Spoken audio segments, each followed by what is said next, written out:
Good morning, Rabotai. Welcome to Breakfast in the Class. Breakfast in the Class today is dedicated in loving memory of Stephen Wagner, Alav Shalom Leilu Nishmat Shmuel Yankov ben Mordechai, on his Azkara, sponsored by his children Nancy and Robert. Hazaku Baruch. Breakfast in the Class is dedicated also in loving memory of Shaul Daba, Alav Shalom Leilu Nishmat Shaul Shalom Hillel ben Zekiah, sponsored by Marcel Daba and Steve Daba. And Breakfast in the Class as well is dedicated as Sudat Hoda'ah for continued health of Ishaq ben Miriam, sponsored anonymously. And of course for the Refuah Shlema of Yeshaya ben Laura. Hazaku Baruch. My friends, you know, there's a different job in each part of the Torah. Each mitzvah, each time has a different job. And the job of the month of Elul is not the same as the job of Rosh Hashanah or Yom Kippur.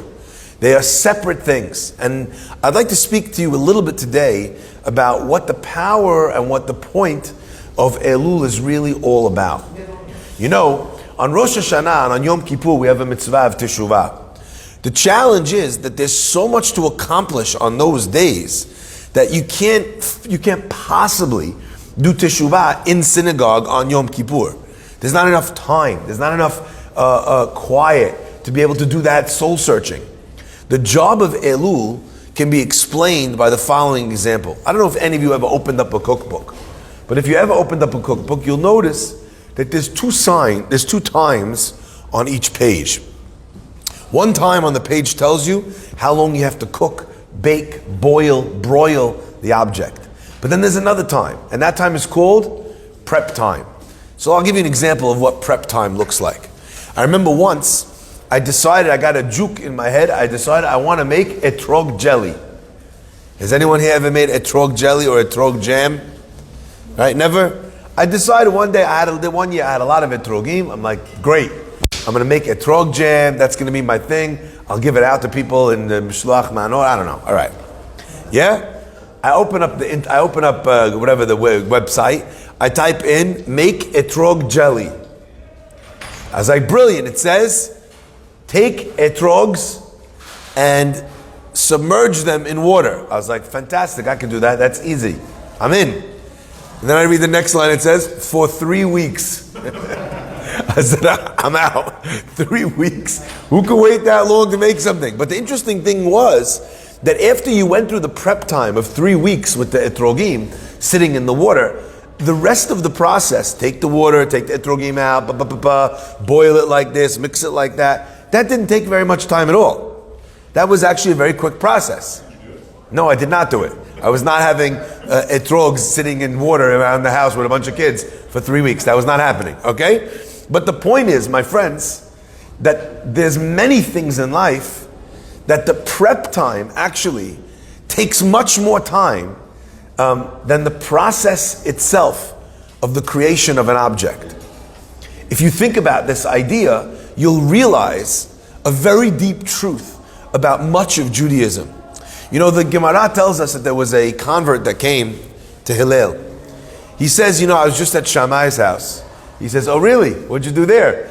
He says, I asked him if he could convert me while I was standing on one leg. Hillel says, how'd that go? The guy tells him, well, Shammai shoved me out with the Amat HaBinyan, with the measuring stick. He says, could you convert me while I'm standing on one leg? Could you teach me the whole Torah if I'm standing on one leg? Hillel says, sure, no problem. Sit down. Gotcha. No, Hillel says, sure, no problem. He says, De'alach sani lechavrecha al ta'avid. That which is hateful to you, don't do to your friend. Our rabbis interpret this line in Aramaic, that which you don't like done to you, don't do to somebody else. They translate that. Which mitzvah in the Torah is that? Love your friend like yourself. You don't want someone to punch you in the face? Don't punch him in the face. You don't want someone to steal from you? Don't steal from them. Says Hillel, everything else in the Torah, idach pirusha, is an explanation, is an outcropping of this mitzvah. If you do this, you'll do everything else. Why? Because all the mitzvot, if you loved him, you're not going to charge him interest. If you loved him, you're not going to try and encroach on his business or on his land. If you loved him, you're not going to lie to him. You're not going to hire false witnesses. So in that mitzvah is kind of included all of the other mitzvot. That's what Hillel was communicating to this convert. Rashi actually takes it one step further. He says, well, how in the world does that teach you about the mitzvot between man and God? Between man and fellow man, I get it. You know, what you don't want done to you, don't do to your friend. But how does that help you put on tefillin? And Rashi says something beautiful. He says, who is your best friend in this world but God? If you don't want something done to you, if you ask someone for something and they ignore you, they don't listen to you, they instead of paying back your kindnesses with gratitude, they pay back your kindnesses with abandonment. If you don't like that done to you, don't do it to your best friend on high, to Borei Olam. That's how Rashi explains it. But my friends, I want to point out something magnificent. If a person wants to work on all the mitzvot that he's getting wrong, to fix all the averot that he's getting wrong, it's a very big job. But sometimes, if I spend the time in the prep, I don't have to spend the time on the job itself. And again, I want you to understand this. There's a process called the automation of business. So as an example, let's say I sell, phones. Every time I buy a phone, I have to write down how much I bought it for. I have to write down how much I sold it for. I need to write down how much it cost me for the marketing, how much it cost me for this. I don't know, find out the shipping. Everything is on pieces of paper. It takes me a very, very long time to do each and everything. And you know what? I leave a lot of money on the table because I forgot to collect from here. I forgot to send the bill to that one. I forgot to file my taxes in time. When your business is automated, it takes a very long time to build out this process. It's expensive to buy the program that automates your business. But once you've made the investment in the automation of your business, everything else happens like butter. It happens, it's smooth like silk. You don't need to do the work. The minute the phones come in, you know every phone that's on your shelf. In fact, you even know where in the store you have the phones, the chargers. It tells you D4 automatically. The minute you sell the phone, it generates a bill. The minute everything happens by itself. Said Hillel to this convert, if you could generate in yourself a change which was internal, if you could prepare the ground where I just don't do things that I wouldn't want done to me, all the mitzvot, hundreds of them, they line up and they fall like dominoes. My friends, changing individual acts can take forever and ever and ever. But when we change, when we prepare the ground in a different way, then all those things that are so hard to get to, they happen automatically. So I'll give you an example. Let's say a person realizes that at the core of the mistakes that he makes is the fact that he loses his temper. So he thinks he has a bad relationship with his wife. He has a bad relationship with his boss. He has a bad relationship with his co-workers. He has a bad relationship with his brothers. He thinks, wow, look how many problems I have. How many problems does he really have? One. He needs to work on his patience. The process, the time that we're given in Elul is the prep time so that when it comes time to do the act of teshuvah, it happens instantaneously. I explained this idea once. I said that we say in Silichot a very strange language. Ben Adam alecha nirdam kum kera v'tachanunim shefoch sicha dirosh selicha. Shefoch sicha means spill your words out in front of Hashem. Dirosh selicha means and demand forgiveness. What the heck does that mean? You can't demand someone forgive you. Could you imagine how that would go down? You're fighting with your wife, you did something wrong, you missed something, you missed the birthday, you didn't pick up the kids when you should have, she had to go do that, you were supposed to do this, you're supposed to do that, cause all this extra work. You come home and you're like, I demand that you forgive me. How do you think that's going? You're sleeping on the couch, you're making your own dinner for a month. You're getting your own personal Elul and Yom Kippur. Right, you understand? Right, that's not gonna, you can't demand forgiveness. You can ask for forgiveness. You could beg for forgiveness. What does dirosh selicha mean? And the answer is, my friends, that you can never demand forgiveness with your mouth. But when a person illustrates, someone's upset at their husband. They're upset at their wife. And the husband really takes it to heart. And he changes. He changes. He doesn't say, forgive me. You know that guy that calls you on Yom Kippur, Erev Yom Kippur, forgive me. You're not calling me because you care about me. You're not calling me because you feel bad about what you did. You're calling me because you're scared of Yom Kippur. You know what? Go ask Yom Kippur for forgiveness. Don't come to me. You understand? However, when the person changes on a fundamental level, they're now arriving, instead of 20 minutes late, 5 minutes early every time. They're now showing you that they're being sensitive to your needs. They're now showing you, but with their actions, with their thoughts, that they're preoccupied with you. They're putting you first all the time. At a certain time, the actions that I've done, the change that I've brought about, that demands forgiveness. Because at that stage, to not forgive is petty on behalf of the person who's holding on to the grudge. When do you go from being a person who doesn't have to forgive to being a person who's holding a grudge? When the other person has actually changed. At that stage, that's dirosh selicha.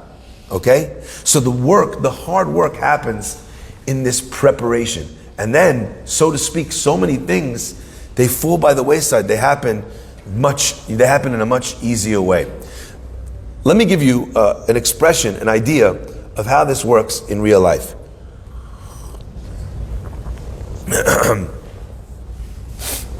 There was a child who comes to his father, and the child says, a child who comes, he was born to his parents. Immediately after the child is born, the parents realize this child, unfortunately, is a special needs child. He needs a very special school. He needs something different. He needs a different type of a gisha, an approach. He needs them to take care of him, to understand him in a way maybe that a regular school wouldn't have the capacity or the love or the patience to be able to give. They're just not built for it. They go to Rav Shlomo Zalman Auerbach. And Rav Shlomo Zalman never spoke about himself. He was very humble. Never spoke about himself, never referred to things that he did. Quiet. The one time they remember him talking about himself, the parents came to him and they said, where should we send our child? And he said, there's a certain school up in the north of Israel that they're doing remarkable work with children who have special needs, to help them develop, to help them maximize their potential, to help them live a fulfilling life. You should send your child there. The couple comes back a week later and they're heartbroken. They say, Rabbi, we tried to get the kid to go. We showed him the place. He refuses to go. He doesn't want to leave Yerushalayim, doesn't want to leave his friends, doesn't want to go somewhere else. We know it's the best thing for him, but he refuses to go. Rav Shlomo Zalman says, bring him to me. The kid comes into the room. Rav Shlomo Zalman stands up and he says, what an honor to meet you. He says, I want you to know who I am, he tells the boy. My name, he says, is Rabbi Shlomo Zalman Auerbach. I'm the head of the Bet Din. I'm one of the biggest rabbis of this generation. All the rabbis, when they have big questions, you know who they send them to? They send them to me. So I'm in charge of all the rabbis. This is Shlomo Zalman. To say this, he was probably throwing up inside. And he says, and I have a very big job I need to ask of you. The kid says, absolutely. He says, there's a yeshiva up in the north that I understand that you visited. He said, yes. He says, and I told your parents to send you there. And the kid says, yes. He says, and I'm going to ask you for a favor. Please. There's a lot of boys in that school, a lot of things going on. I need someone who's going to be in that school to take care of that school, to make sure that everything is kosher the right way, that everyone's keeping Shabbat in the right way, that people are making their berachot, that no one's speaking Lashon Hara. I need someone to take care of that yeshiva, to be like a rabbi in that yeshiva. I would like to appoint you for that job. He tells this special needs boy. The boy stands up. He's all of a sudden 6 feet tall. He says, mission accepted. He's ready to go. 100%. Years later, the parents came to Rav Shlomo Zalman and they told him, even when it came time for vacation, they couldn't convince the boy to come home. Because the boy felt, who's going to take care of the yeshiva when I'm not there? Who's going to make sure that things are running? When I'm not there? The pasuk says, Shofetim v'shoterim titen lecha b'chol sha'arecha. Make for yourself judges, make for yourself policemen, enforcers that make sure that the right thing gets done. But my friends, sometimes you appoint a shofet and a shoter, you put someone in charge of something because you need them for the job. And sometimes, my friends, you appoint someone to a position of authority, of responsibility, not because the job needs them, but because they need the job. Sometimes a tremendous amount of effort can be avoided with a small amount of preparation. Recognizing which places, which things we get into where we're constantly not doing the right thing. Preparation looks like avoiding those things, avoiding those people. Preparation looks like recognizing that there's certain things that I do wrong all the time. So what do I need to do in order to be able to, I realize that I'm fighting with my wife over, fighting with my children over something, fighting with someone at work over something. Why are we fighting? And sometimes I can realize that the fight is not actually about what we're fighting about. It's that they're not comfortable with something.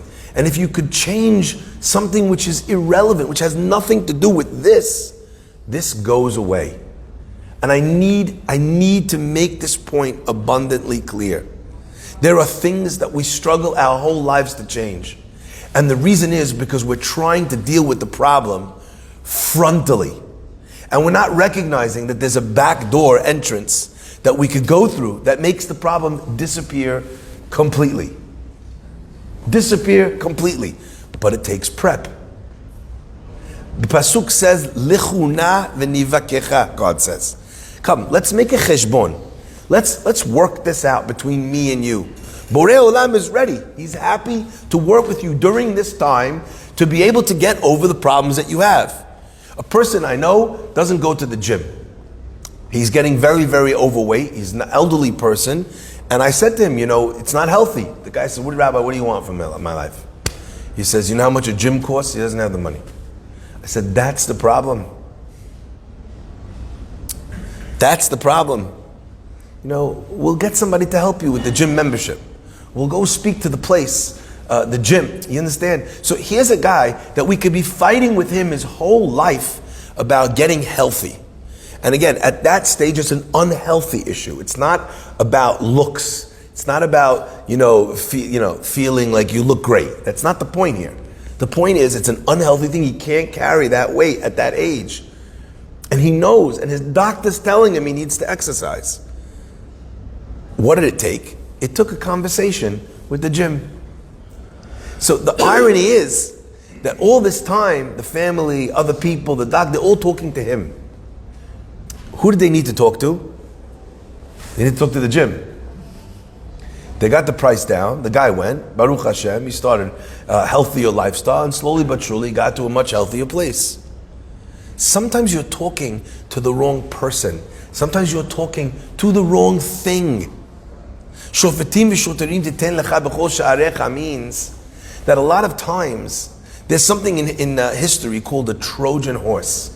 Now we know the term from viruses, correct? We know this idea. You have a Trojan horse. What's the virus? Someone sends you an email. It pretends, that it's giving you. But this idea is not new. Trojan horse is from a long time ago. There was a war between two great armies. There was a stalemate. They couldn't break the defenses. They couldn't get in the city. So they called them up to the city. They said, we surrender. We would like to show as a sign of our surrender of peace. We would like to give a gift to the king of your city. What's the gift? They give him a beautiful decorative horse. They wheel it in, beautiful. It's a massive sculpture. They wheel the horse in. Okay, he takes the gift, the horse. They bring the horse in the city. They shut the doors. In the middle of the night, what happens? There's a trap door in the bottom of the horse. They open the trap door. The soldiers of this enemy invader was in the horse. They killed the guards, opened the gates. They flooded the city and won the war. The Trojan horse idea is that sometimes something can come in looking like a gift, and actually, it's going to destroy everything. And the only way to stop it is to not let it in the city in the first place. There are many free things that we get offered that wind up hurting us very badly. Free! You can't afford it later. Because it was free the first month. And they hit you with the fees, for the rest of the time. Or it was free in the beginning, it was easy, but the amount of time it's taking from you. Okay? Therefore the Pasuk says, unlike in the cities of old, where did they put the Bet Din, the courthouse? Where did they put the police station? They put it in the town square, in the middle of town. In the Torah it says, no. Where do we put this? At the gate of the city. Because once you've let it in already, it's too late. It's already in. It's already got in. The prep work of Elul is not only on trying to fix a bunch of leaks. It's in recognizing, what can I do? What can I change that will cause a cataclysmic shift? A global shift, in my mitzvah observance, in my treating of others. What things can I do? Some people, they have a lot of stress in their life. You know what they need to do in order to get rid of impatience? They need to meditate. They need to develop a system for staying calm. Some people realize, think to themselves that they have all these dreams and it's never enough. They're always stressed, always stressed. You know what they need to do? They need to manage their expectations.